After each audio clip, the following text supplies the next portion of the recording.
Hemos estado recordando ese evento histórico que sucedió cuando el Señor decidió liberar al pueblo de Israel. Y fue un evento histórico que marcó por completo el mundo entero, porque se dio inicio a la formación del pueblo de Israel. O sea, el plan de Dios era agarrar un pueblo y con ese pueblo, a través de ese pueblo, hablarle al mundo entero de lo bueno y de lo poderoso que era Dios, o que es Dios. Entonces agarró al pueblo de Israel. El propósito era para que él fuera una luz para las naciones. Ese era el plan de Dios. Siempre lo fue. Pero el pueblo de Israel pasó por este proceso. Fue un proceso de esclavitud. Fue esclavo en Egipto por muchísimos años. Algunos dicen 400 años, otros dicen no es exactamente ese el número. No importa. Lo interesante aquí es que ellos fueron esclavizados. Y ellos clamaban a Dios y clamaron a Dios, y llegó el momento en que Dios dijo: he escuchado tu clamor y he descendido para liberarte. Y Dios comenzó a crear un plan, y Moisés fue una parte importante de ese plan. Desde que nació Moisés, los niños, los egipcios miraron que el pueblo de Israel había crecido fuerte y poderoso. Entonces ellos decidieron matar a todos los niños varones para que no se volviera más poderoso. Pero Dios, en su plan, ya tenía un plan. Apartó a Moisés. En su plan, el plan de Dios, Moisés creció ahí en el palacio, conoció, se educó como el nieto del faraón. O sea, Moisés ya tenía en su corazón ese llamado de Dios a dirigir al pueblo a la liberación. Y hubo un momento que lo quiso hacer por su propia cuenta. No era el plan de Dios, pero él quiso intervenir y mató a un egipcio y tuvo que huir al desierto, y Dios acomodó todo. Y Moisés pasó 40 años en el desierto, aprendiendo a pastorear, pastoreando, hasta que Dios dijo: ok, es tiempo. Y llamó a Moisés y le dijo: quiero que vayas al faraón y le digas: deja salir a mi pueblo. Y Dios le dijo: claro, él no va a querer. Él tiene un corazón duro y no va a querer.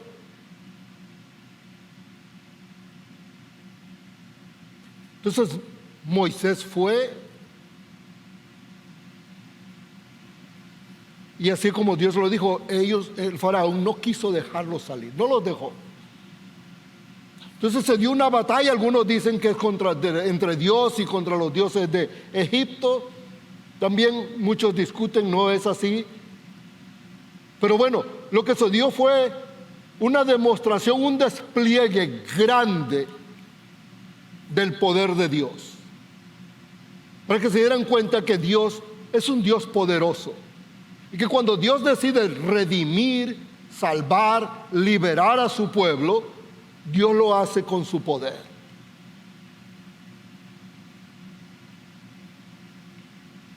Dios sacó al pueblo de Israel, y eso es algo que los judíos decidieron conmemorar. Y Dios le dijo, no es que ellos decidieron, Dios le dijo: van a conmemorar este día.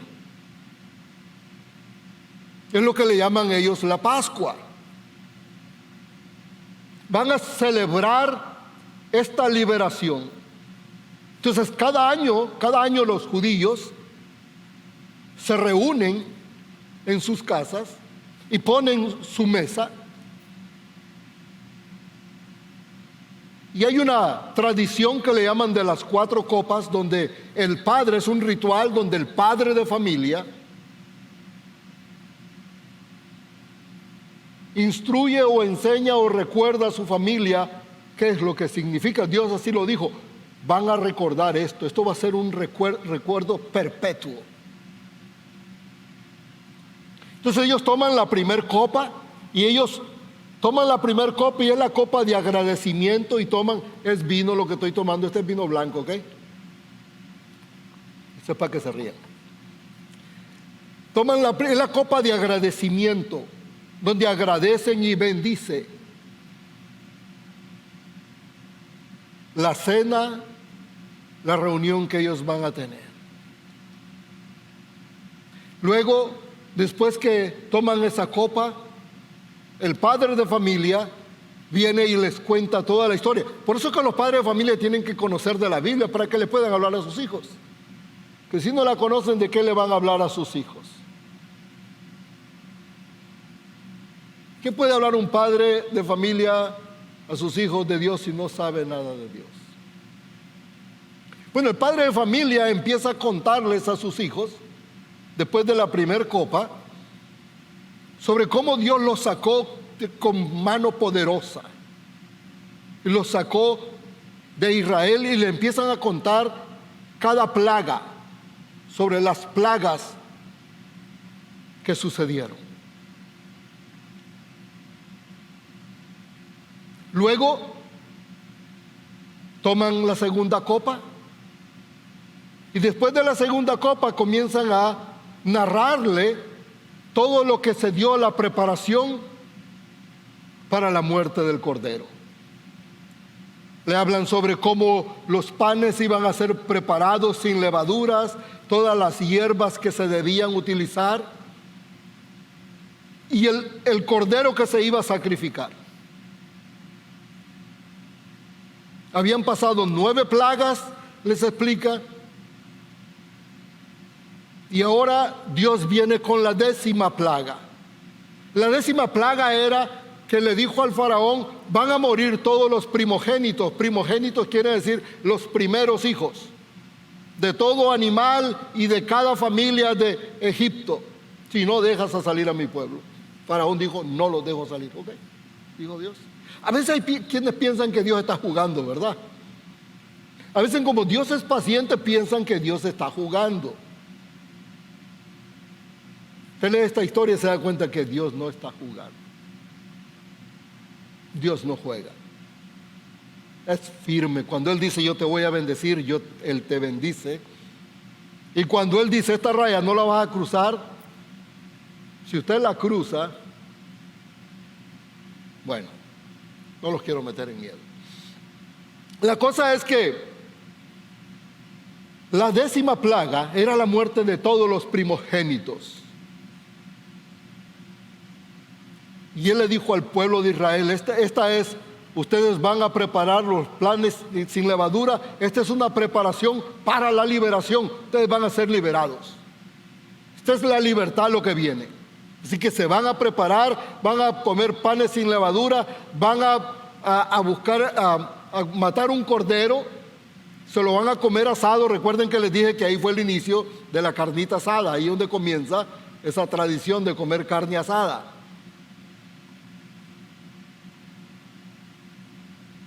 No, comenzó en Nicaragua, creo, la carne asada, ¿verdad? No. Bueno, ellos iban a sacrificar un cordero. Y lo que iba a pasar era, lo importante de ese cordero no era la carne asada, lo importante era la sangre del cordero. Porque iban a agarrar la sangre del cordero y la iban a untar en el marco de las puertas de cada casa, de cada familia judía. Porque en la noche iba a pasar Dios ejecutando su palabra. Iban a morir todos los primogénitos y Dios le dijo, donde quiera que esté la sangre del cordero, en cada casa que esté la sangre del cordero, no van a morir. Voy a pasar por alto. Por eso es que en inglés le llaman the Passover. ¿Recuerdan? Porque es que Dios pasó por alto. O sea, no tocó esa casa. Donde quiera que estaba la sangre del cordero, no tocaba ese hogar. Ahí no moría nadie. Eran protegidos, eran salvados por la sangre del cordero. Y eso es lo que sucedió en aquella noche. Dice Éxodo 12:13, dice: y la sangre os será por señal en las casas donde vosotros estéis, y veré la sangre y pasaré de vosotros, y no habrá en vosotros plaga de mortandad cuando hiera la tierra de Egipto. ¿Sabe? Los egipcios se aferraron a sus dioses. Ellos se aferraron a sus dioses. No quisieron escuchar al Dios Todopoderoso. Y pagaron las consecuencias. Cuando nosotros nos aferramos a nuestros dioses y no queremos escuchar ni obedecer al Dios verdadero, hay consecuencias. Pero fue a través de este evento, fue en este momento cuando hubo aquella mortandad que el faraón dijo: váyanse, salgan de aquí. Ellos salieron, fueron liberados, ellos fueron libres. Y lo que determinó eso fue el poder de Dios y el cordero. Entonces cuando están en la mesa los judíos celebrando, ellos recuerdan, y es cuando toman la tercera copa, que es la copa de la liberación. Cuando son redimidos y verdaderamente salvos. El pueblo de Israel salió libre de la esclavitud. Pero nosotros hablamos, ¿verdad?, de libertad muchas veces. Como en 1863 se dio la declaración de la emancipación, se hace la abolición de la esclavitud. Dices, los African Americans fueron libres de la esclavitud, pero entre comillas, porque todavía no podían ir a las escuelas que estaban los blancos, no podían ir a los restaurantes, no podían ir en los buses, no podían nada. No era realmente una libertad. De hecho, este año, prácticamente estamos en 2023, son 160 años prácticamente. Y apenas hace que 60 años o algo así, que todavía pues estaban privados de muchas libertades. Pero es al tomar esta tercera copa. Quiero que se trasladen ahora Jesús con sus discípulos. Él está a la mesa con sus discípulos. Y es aquí, en ese momento, al tomar la tercera copa, en este momento donde Jesús hace un cambio. Porque lo que celebramos nosotros no es la Pascua judía. Lo que nosotros celebramos es el sacrificio que hizo Jesucristo, que vino a ser Jesucristo por nosotros. Porque desde entonces lo que sucedió es que se formó un sistema, le llaman un sistema sacrificial. Y es que los judíos cada año, por lo menos cada año, hacían un sacrificio que se le llama de expiación, donde sacrificaban un cordero y el sumo sacerdote entraba al lugar santísimo donde solo él podía entrar, nadie más podía entrar. Y la sangre que llevaba la esparcía donde estaba el arca del pacto, que significaba la presencia de Dios. Y esa sangre derramada significaba el perdón. Si el sumo sacerdote no moría ahí, si salía vivo, entonces eso significaba que todo el pueblo había sido perdonado en ese momento. Es un sistema sacrificial que se puso por años. Luego sacrificaban no solamente el año de expiación, sino muchos otros sacrificios. El templo judío siempre estaba ofreciendo sacrificios de todo tipo. Ahora, Jesús cambió eso. Cuando Jesús se sentó con sus discípulos, le dijo: esta es la copa del nuevo pacto. Había un nuevo pacto que Dios estaba haciendo ahora con Jesucristo.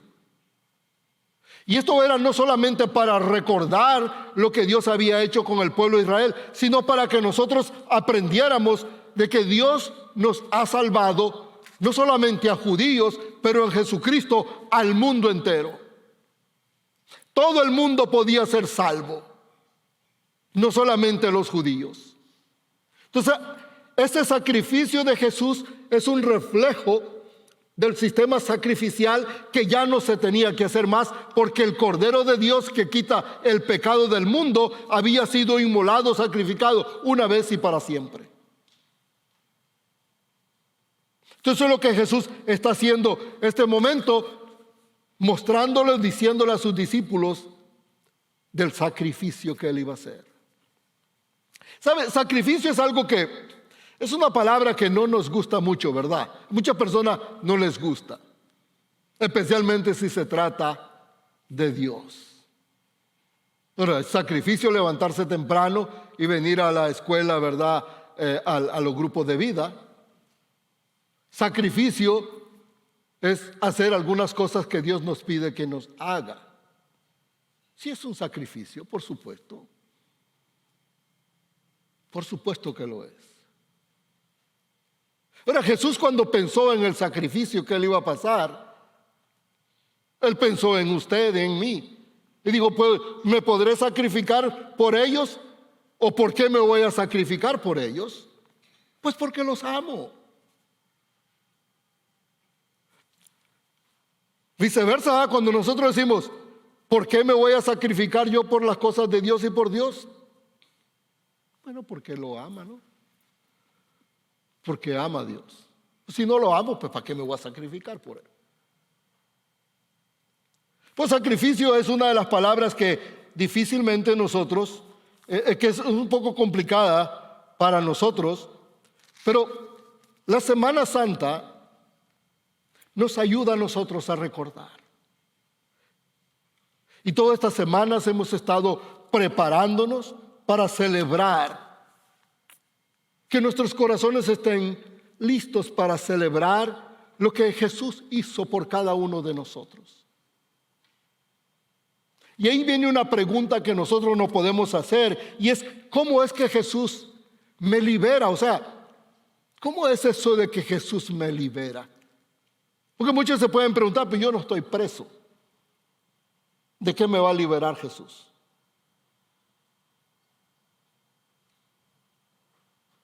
Y es un pensamiento, es una media verdad, ¿verdad? Que no está preso. Y ya saben ustedes lo que es una media verdad. ¿Saben lo que es, verdad? Una mentira completa. Eso es lo que es una media verdad. Cuando usted dice: no, yo no estoy preso de nada, no es cierto. Miremos lo que nos dice Colosenses 1, versículos 13 y 14. El cual nos ha librado de la potestad de las tinieblas y trasladado al reino de su amado Hijo, en quien tenemos redención por su sangre, el perdón de pecados. O sea, lo que nos dice la palabra de Dios es que nosotros somos liberados. Dios nos libera, y lo primero que hace Dios es liberarnos del reino de las tinieblas, dice. O sea, nos libera de la oscuridad. Y cuando hablamos de las tinieblas, ¿en qué piensa usted? Dígame, ¿qué piensa usted? Cuando hablamos de las tinieblas, ¿qué se le viene a la mente? Oscuridad. El chamuco, ¿verdad? Algunos dicen, ahí está el chamuco. Y de hecho, ¿de dónde salió esa palabra chamuco? ¿Quién la inventó? No sale en la Biblia, ¿verdad? Chamuco, sí. O sea, ¿qué viene a nuestra mente cuando hablamos de las tinieblas? Se viene a la mente el infierno, ¿no? Viene ese momento quizás que morimos y nos vamos al infierno si no estamos en Cristo. Y sí, es cierto, eso es algo, es una realidad. Pero ¿sabe usted que hay muchas personas que viven el infierno aquí en la tierra? ¿Sabe usted cuántas esposas de hombres abusivos, alcohólicos, que son maltratadas, viven en un infierno, en tinieblas? Ahora no piensen en las esposas, piensen en los hijos. Viven en tinieblas. O sea, cuando nos dice la palabra de Dios que nos libera de las tinieblas, no está solamente hablando de que nos libera del infierno, sino del infierno que vivimos. Por eso es que este programa, Celebremos la Recuperación, estamos orando que sea algo que ayude a muchas familias. Porque muchas personas viven presas del enojo, tienen adicciones sexuales. Usted sabe que una de las adicciones más grandes que hay en la actualidad es a la pornografía. Sabe que con el incremento de los medios sociales y el acceso que uno tiene fácil a cualquier lugar pornográfico, mucha gente, y no estoy hablando de gente que no conoce al Señor, estoy hablando de cristianos. ¿Sabía usted eso? Y se vuelve una adicción. O sea, son tantas las adicciones que nosotros tenemos, son tantas las deformaciones que nos hace vivir en tinieblas. Pero es lo que dice Pablo en Colosenses 1:13. Él nos libró del dominio de las tinieblas. Él nos libera. Jesús con su sangre nos da a nosotros un nuevo poder. O sea, cuando una persona viene a Cristo y le dice a Cristo: ay, Cristo, perdóname, Señor, ven a mi vida, yo te necesito. Dios lo que hace es que Dios escucha y toma en serio tu petición, y Él viene a vivir a tu vida. Y lo que hace es que te da un nuevo poder, un poder para decir que no a esas tinieblas. Lo que sucede es que Jesús es la luz del mundo, y la luz del mundo viene a vivir en ti, y ya no hay más tinieblas en ti. Tú puedes ver claramente. Puedes ver lo que está mal y lo que está peor. Y ahora tienes un poder para poder decir que no, para renunciar, para pedir perdón, para humillarte, para arrepentirte. Algo que nunca lo tenías antes. Dice Juan 8:32, conoceréis la verdad y la verdad os hará libres. Vivimos muchas veces en tinieblas, o mucha gente, mejor dicho, vive en tinieblas. Yo vivía en tinieblas antes de conocer al Señor. ¿Y sabe lo más triste? Cuando una persona vive en tinieblas, le hace daño a los seres que más quiere. ¿Sabe? Un papá, una mamá que vive en tinieblas, ¿tú sabes a quién les hace daño más? A sus niños, que los adora tanto. Les hace tanto daño. Los niños crecen dañados. Y por eso esos niños buscan drogas, buscan sexo, buscan muchas cosas que están dañados por dentro. Jesús resolvió ese problema. cuando Él murió por nosotros. Cuando Él vino y derramó su sangre.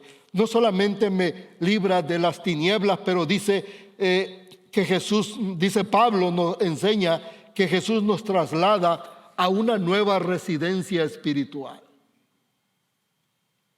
Hay un traslado. O sea, cuando una persona decide aceptar el sacrificio que hizo Jesús, decide ser un seguidor de Jesucristo, lo que sucede es que esa persona es trasladada de un mundo a otro mundo. Del mundo de las tinieblas al mundo del reino de Dios.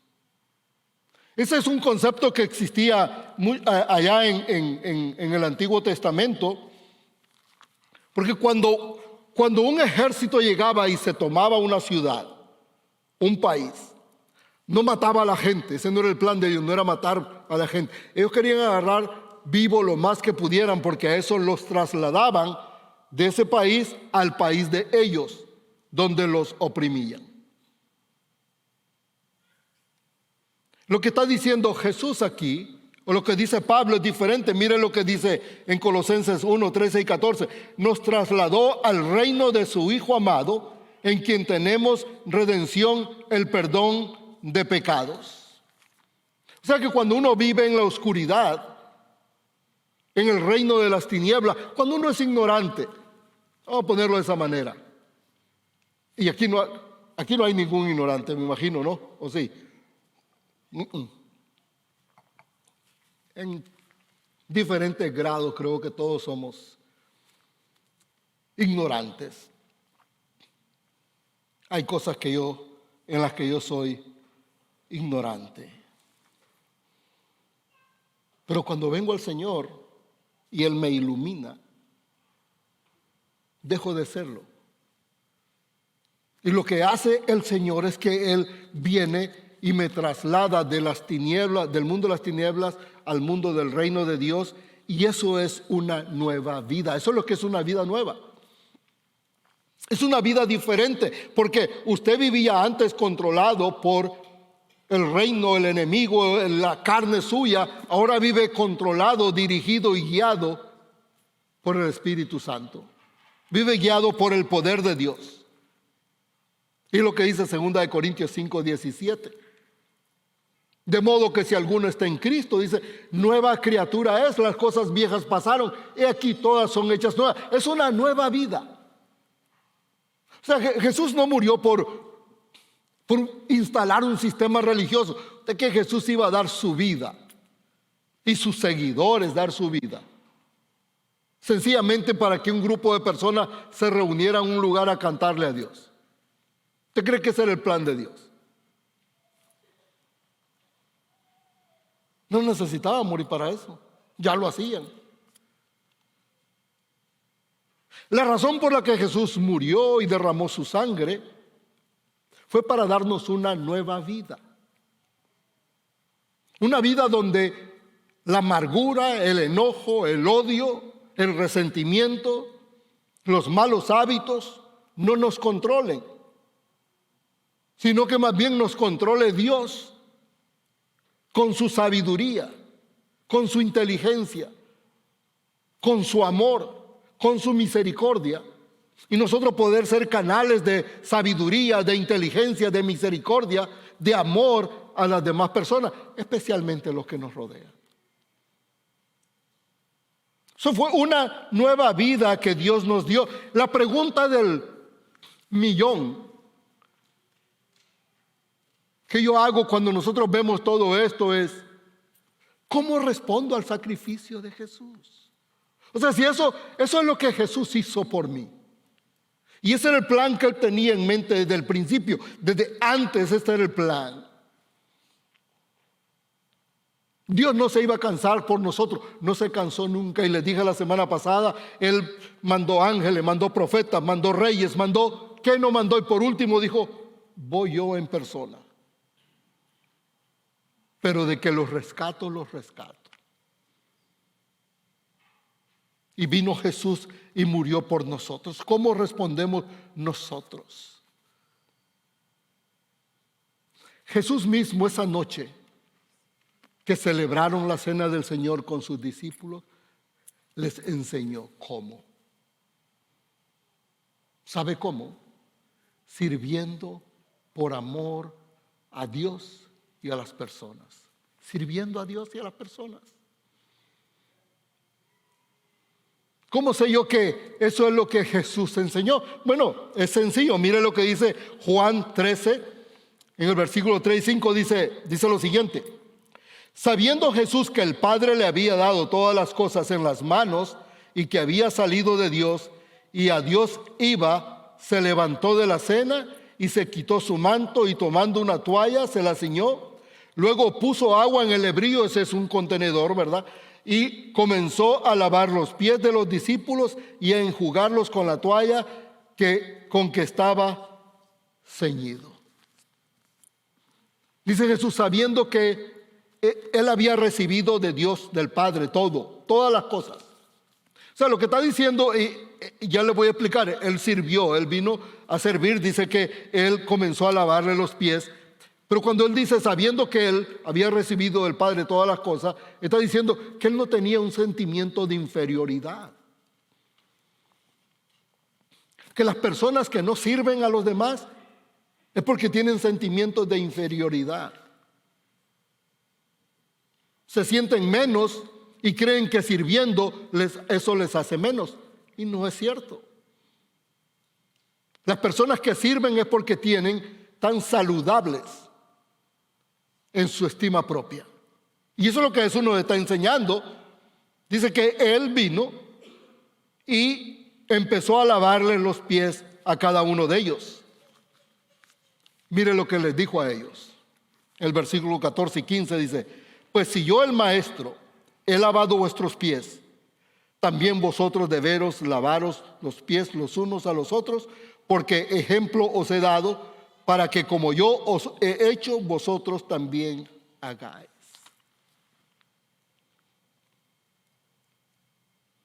Y está ahí, en medio de esta celebración tan grande, en Semana Santa. Al momento que Jesús le está hablando a ellos del sacrificio, les dice, quiero que hagan algo. Quiero que sirvan.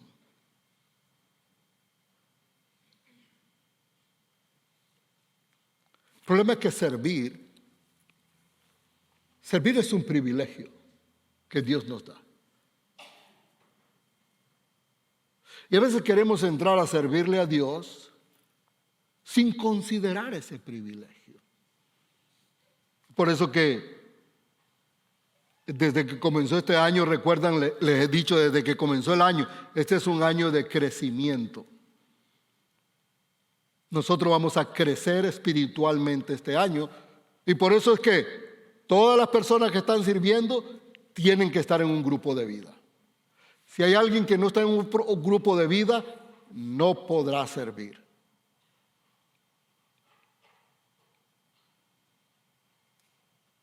Porque el problema es que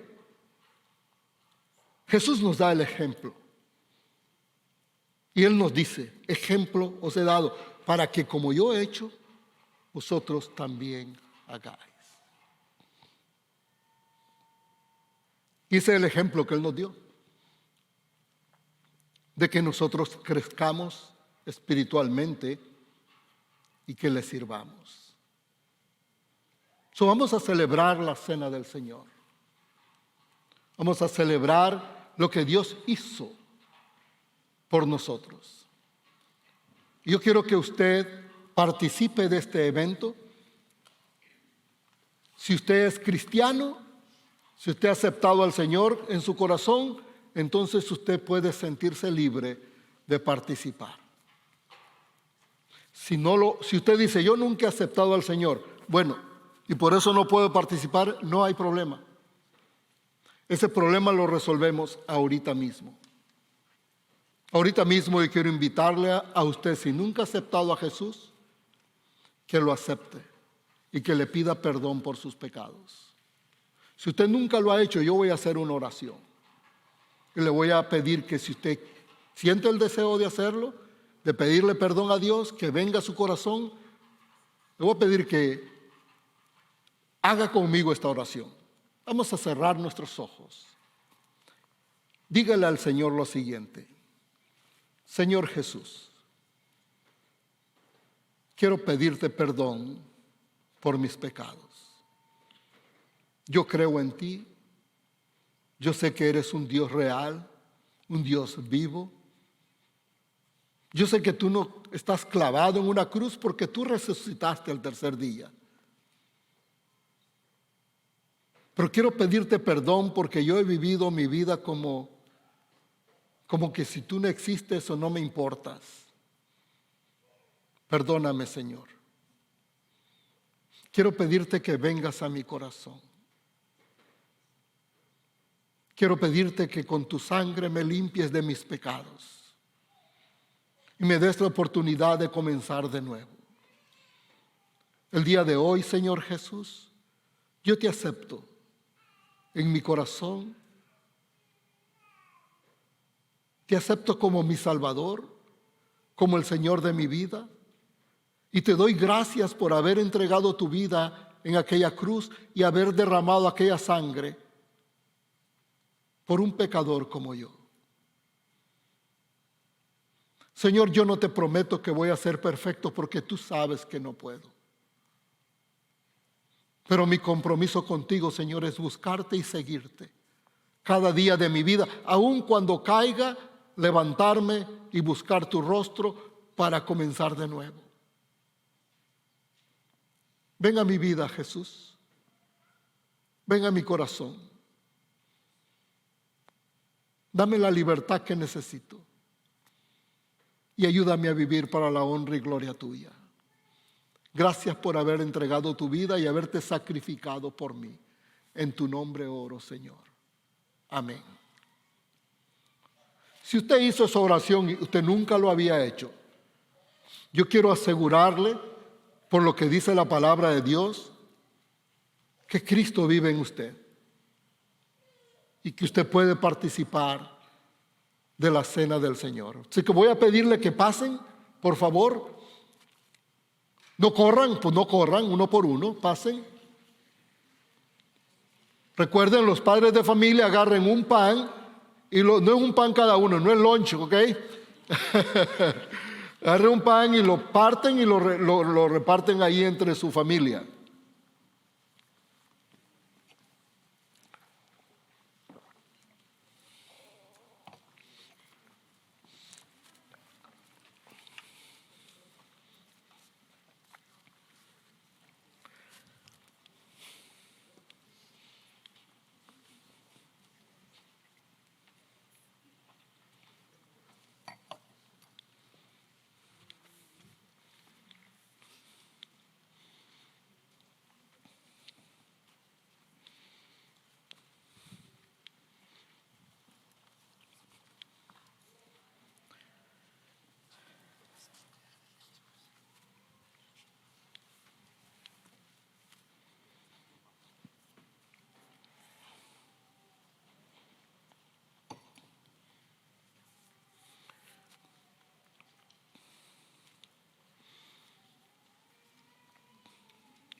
El apóstol Pablo pone este ejemplo que nos dice en Primera de Corintios, nos dice el apóstol Pablo en Primera de Corintios 11, porque yo recibí del Señor, dice, algo que hago, lo que yo recibí del Señor. O sea, está repitiendo lo que Jesús hizo, porque yo recibí del Señor lo que también os he enseñado. que la noche que el Señor fue traicionado,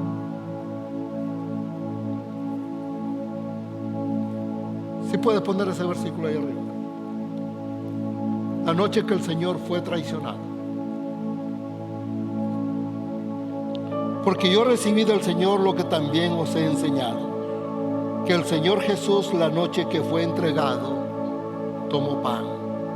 O sea, esa noche, dice, el Señor tomó pan. Recuerden cómo está sucediendo todo. Él está con sus discípulos. Esa es la noche en que Judas lo entregó. Dice Pablo, yo recibí del Señor Jesús. Esa noche Él tomó pan. Dice que, y habiendo dado gracias, lo partió. Él dio gracias y partió el pan y le dijo, este es mi cuerpo que por vosotros es dado. O sea, este es mi cuerpo que por vosotros es partido. Usted está diciendo, este es el sacrificio mío en mi cuerpo por cada uno de ustedes. Comamos.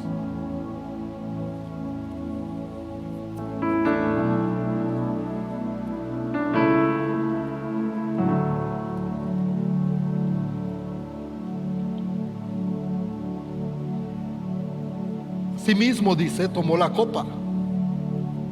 Recuerde, este es Pablo que está diciendo lo que él aprendió de Jesús. Que después de haber cenado, él dijo, esta copa es la copa del nuevo pacto en mi sangre. No más sacrificio, lo que sí, ya no hay más sacrificio, mi sangre es suficiente. Si ustedes me han pedido perdón a mí, lo que tienen que hacer es seguirme. Ya no hay más sacrificio. Esta es el símbolo de mi sangre que por vosotros es derramada. Tomemos.